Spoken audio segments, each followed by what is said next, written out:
விஷ்ணு பிரமா கைலாசம் கைலாசம் சொல்லி தமிழ்நாட்டில் கிடந்தவன் வெளிநாட்டில் கிடக்கான். அவன் சீடராக மதுரையில் நான் வந்திருக்கேன். இங்கே கைலாசத்துலேருந்து நாங்கள் வந்திருக்கோம். நாங்கள் சீடர்களாக வந்திருக்கோம்னு சொல்கிறாள். இவனை தூக்கி உள்ளே போட வேண்டாமா? அப்போ என்ன நீதிமன்றம் மதுரையில் கோர்ட்டு என்ன எத்தனை கோர்ட்டு நீதிமன்றத்தில் அவனை தூக்குன்னு ஆலோசனை பண்ணல தூக்கலைல. அப்போ எப்படி இது எவ்வளோ பெரிய விளையாட்டு? இது எவ்வளோ பெரிய விளையாட்டு? ராணுவ முப்போட வானரப்படம் வந்தோடனே திரை லோகத்தில் என் மோரை பாரு என் மோரை பாரு என் மோரை பாரு தமிழ் வார்த்தையில் சொல்லியிருக்காங்கல்ல. அந்த நேரம் ராணுவ முப்போட வீரர்கள் தூக்கி உள்ளே கொண்டு போடுவான். முக்கால் சத்தியம் அவனை வெளிநாட்டில் கிடக்கிற ராணுவ முப்போட வீரர்கள் தூக்கினாங்க. என்னடா கைலாசம்? கடவுள் அங்கே உட்காந்துருக்காரு. கணக்கு எவ்வளோ கணக்கு போட்டிருக்காரு? சேட்டை பண்ணுறவனுக்கு பூரா கைலாசமா?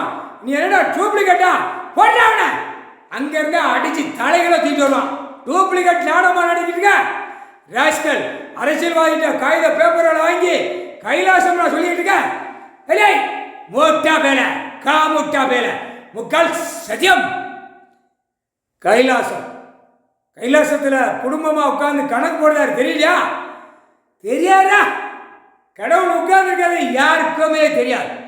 உச்சரிப்பாக எடுக்கிறதுக்கு கணக்கு மாநிலத்தில் முக்கியமான கடவுளுடைய சிந்தனையில் இருக்கிறவன் பெண்ணும் ஆணும் அவங்களுக்கு மட்டும்தான் தெரியும். ஐயா உட்கார்ந்துருக்காரு, ஐயா அம்மா இருக்காங்க, ஐயா அப்பா செக்கு ஜோதியாக இருக்காங்க.